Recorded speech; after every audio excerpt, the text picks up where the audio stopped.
अध्यक्ष महोदय, मैं सदन को बताना चाहूँगा, हमारे लोकप्रिय मुख्यमंत्री श्री भजनलाल जी शर्मा जी के नेतृत्व वाली इस लोक कल्याणकारी सरकार के पिछले एक वित्तीय वर्ष में महिलाओं, बच्चों, बुजुर्गों, युवाओं को केंद्र में रखकर प्रदेश के हर क्षेत्र कृषि, पशुपालन, पेयजल, सिंचाई, शिक्षा, चिकित्सा, स्वास्थ्य, उद्योग, खेल, पर्यटन, मजदूर वर्ग के साथ ग्रामीण व शहरी क्षेत्र के विकास का अनूठा संगम प्रस्तुत किया, जिसने प्रदेश के जनमानस के मन मस्तिष्क में एक विशेष छाप छोड़ी है।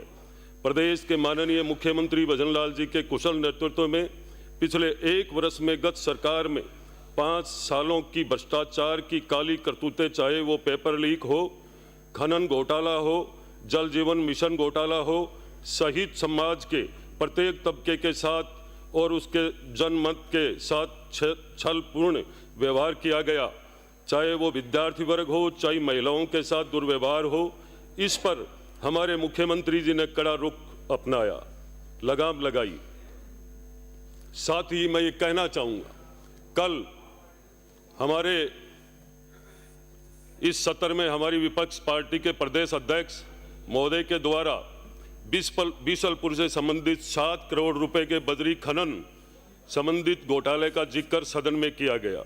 मैं बताना चाहूँगा कि आपका ध्यान गत सरकार के खनन विभाग के आज तक के राजस्थान के इतिहास के सबसे बड़े लगभग 5000 करोड़ रुपए के घोटाले की ओर ले जाना चाहूँगा। पिछली सरकार के समय में भरत सिंह जी सांगोद ने निरंतर लगातार मुख्यमंत्री जी को लेटर लिखा और जांच करवाने के लिए लिखा था कि जांच करवाई जाए, इसकी सबूत सहित है मेरे पास, ऐसे नहीं बोलूंगा, जब आया हूं तो कुछ लेकर आया हूं। आपको यह बताना चाहूंगा, Rajasthan state mines and mineral limited से संबंधित टेंडर प्रक्रिया और शर्तों में हेराफेरी कर अपने चाहतों को लाभ पहुंचाने के लिए पूर्व खान मंत्री महोदय ने खनिज क्षेत्र में सबसे बड़े सार्वजनिक उपकरण Rajasthan state mines and mineral limited की राख को मिट्टी में मिला दिया।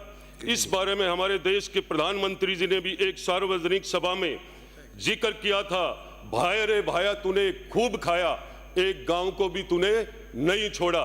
ये देश के प्रधानमंत्री जी ने भी अपने उद्बोधन में कहा है सार्वजनिक सभा में। तो मैं अध्यक्ष महोदय, अगर आपका संरक्षण मुझे मिलता है तो मैं सदन के समक्ष इस संपूर्ण व्यापक घोटाले के विस्तृत ब्यूरो रखना, राजस्थान की जनता को उसके लगभग 5000 करोड़ के घोटाले का पर्दाफाश हो सकेगा। साथ ही मैं ये कहना चाहूंगा, प्रदेश में माननीय मुख्यमंत्री जी के कुशल नेतृत्व में पिछले एक वर्ष में गत सरकार के 5 सालों की भ्रष्टाचार की काली करतूतें माननीय मुख्यमंत्री जी महोदय ने सुरक्षित हाथों में प्रदेश आज जनमानस के बीच बेहतर सुशासन का उदाहरण बनता जा रहा है। अध्यक्ष महोदय, लोक कल्याणकारी सरकार के पिछले एक साल के बेमिसाल कार्यक्रम के कुछ महत्वाकांक्षी निर्णयों को सदन के समक्ष रखना चाहूंगा।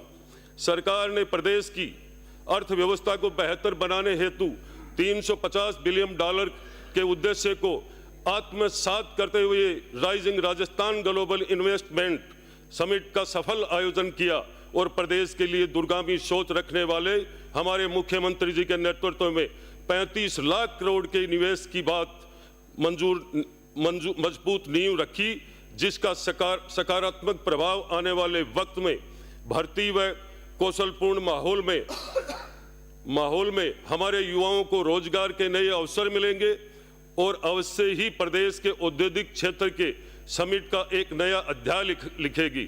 इसके साथ ही राजस्थान में औद्योगिक विकास को गति देने में वित्तीय वर्ष 2024 में राजस्थान निवेश प्रोत्साहन योजना, राजस्थान एक जिला एक उत्पादन नीति, राजस्थान MSME नीति राज्य के विकास के अहम साबित होगी।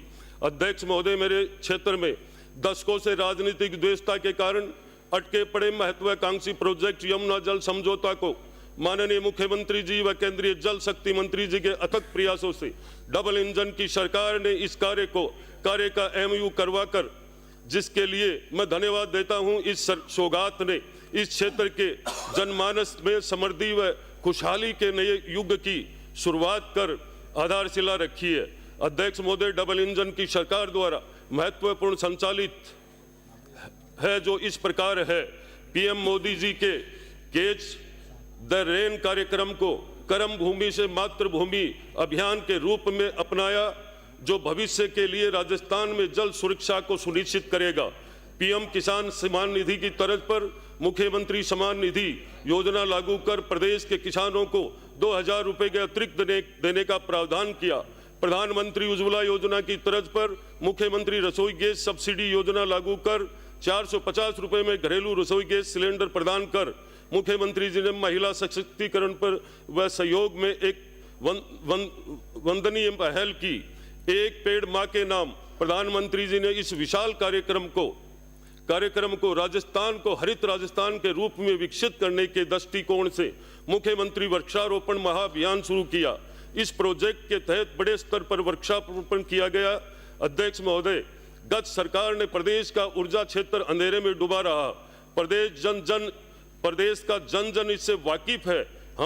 हमारी सरकार ने केंद्र सरकार के मार्गदर्शन से छत्तीसगढ़ सरकार के साथ समन्वय स्थापित कर कोयले का खनन पुनः प्रारंभ करवाया, जिसके परिणाम स्वरूप आज हमारी थर्मल इकाइयों को भरपूर कोयला मिल रहा है, जिससे प्रदेश आज ऊर्जा के क्षेत्र में आत्मनिर्भर है।